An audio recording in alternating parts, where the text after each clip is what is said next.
Você sabia que, embora a mostarda é conhecida pela Bíblia como o menor grão de semente que existe no mundo, este título de menor grão pertence ao morango. Mas Jesus ele não errou, quando em sua metáfora ele trouxe a mostarda nessa comparação, pois ele conhecia o entendimento dos judeus àquela época. Na Palestina, para os judeus naquele tempo, segundo o entendimento cultural, a mostarda era considerada a menor das sementes das hortaliças. A Bíblia cristã nos traz duas parábolas distintas sobre a mostarda. A primeira diz: o reino dos céus é semelhante ao grão de mostarda, que o homem, pegando nele, semeou no seu campo, o qual é realmente a menor de todas as sementes, mas crescendo é a maior das plantas, e faz uma árvore, de sorte que vêm as aves do céu e se aninham nos seus ramos. Mateus 13, 31 a 32.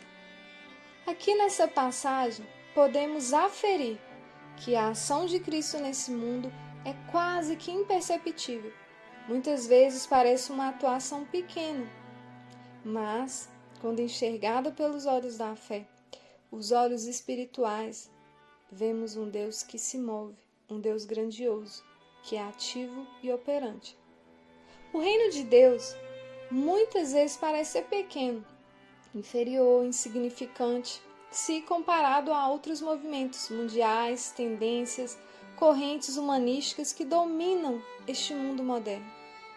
Quando você pensa no cristianismo como uma força, uma potência, comparado aí às demais forças que moldam a sociedade, talvez vemos aí uma força como uma semente pequena, como o grão de mostarda. Os cristãos em muitos são perseguidos, hostilizados em muitos lugares. A semente é pequena, mas a árvore, a hortaliça que ela produz é grandiosa.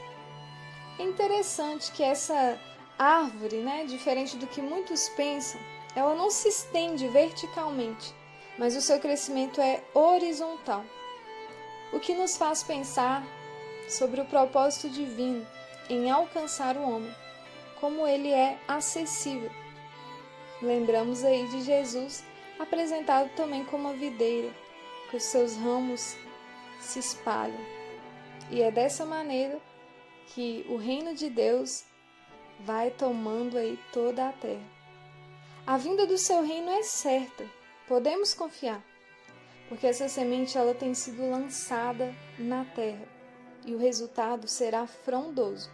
A vitória é certa, seu reino já foi estabelecido, mas em breve se manifestará ao olho nu. Você já parou para considerar se você percebe mesmo esse reino? Se você já entendeu, já compreendeu que Deus está agindo nesse mundo de maneira imperceptível aos olhos humanos?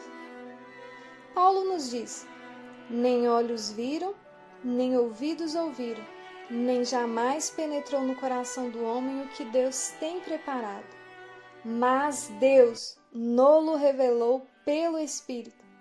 Então existe sim um lugar, uma esfera, uma dimensão em que podemos acessar esses fatos, esta realidade. Muitas vezes não compreendemos o que está acontecendo, porquê de certas circunstâncias. Mas isso não é porque Deus não queira se revelar. Em Amós 3,7, vemos que Deus, o Senhor, não faz coisa alguma sem revelar o seu plano aos seus servos, os profetas.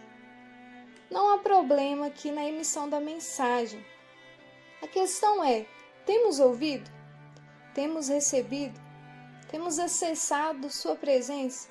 Desenvolvido intimidade? Um dia ele desceu ao nosso nível para se fazer entendido de forma clara. Em contrapartida, hoje como filhos, devemos nos aproximar dele e com fé. Essa fé sem mistura, essa fé firmada naquele que nos chamou. E assim nos movimentarmos a operarmos no mundo espiritual, em favor de Deus nessa terra. Sem fé é impossível agradar a Deus em tudo o que fizer. Não nos basta apenas acreditar, a sentir em nossa mente que Ele existe. É preciso confiar nele. Jesus volta a usar a mostarda na segunda parábola. Por causa de vossa incredulidade, porque em verdade vos digo que se tiverdes fé, como um grão de mostarda, direis a esse monte, passa daqui para colar e há de passar, e nada vos será impossível. Mateus 17, 20. Ele usa novamente a mostarda como metáfora, agora para outro aspecto, falando sobre fé. As sementes de mostarda têm aí cerca de 2 milímetros de diâmetro. Tem cores que vão do branco amarelado ao preto. Elas são obtidas de 3 plantas diferentes: mostarda preta, mostarda castanha e mostarda branca.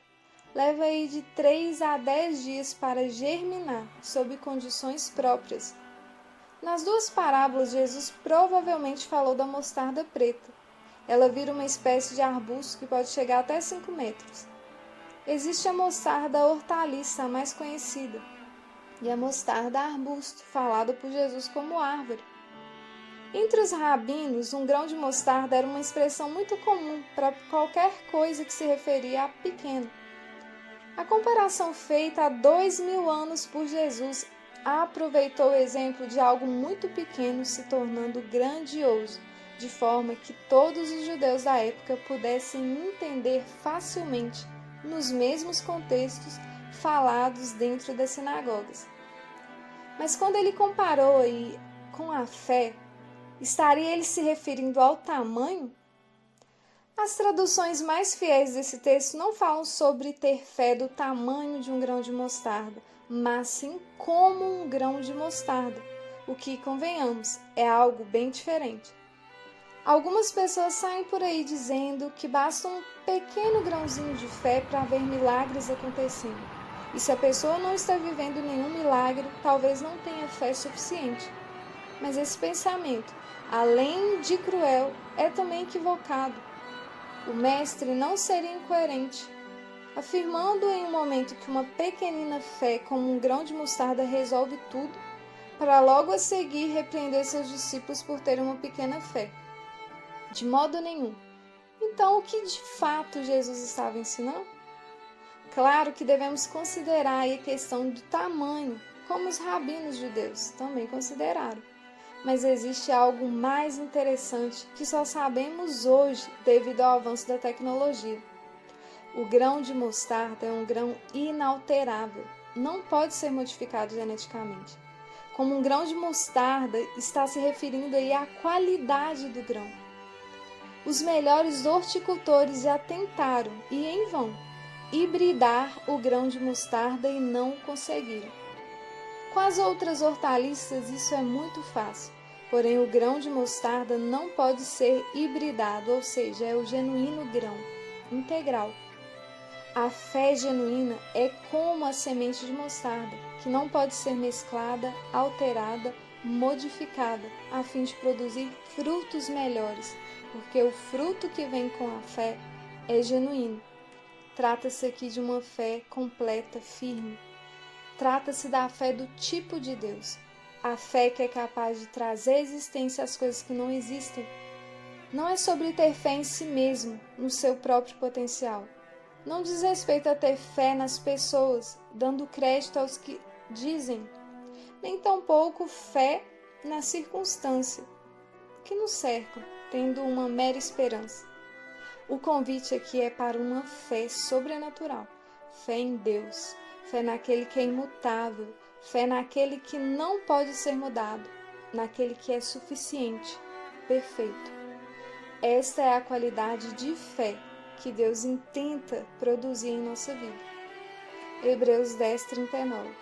Nós, porém, não somos dos que retrocedem para a perdição. Somos, entretanto, da fé para a conservação da alma.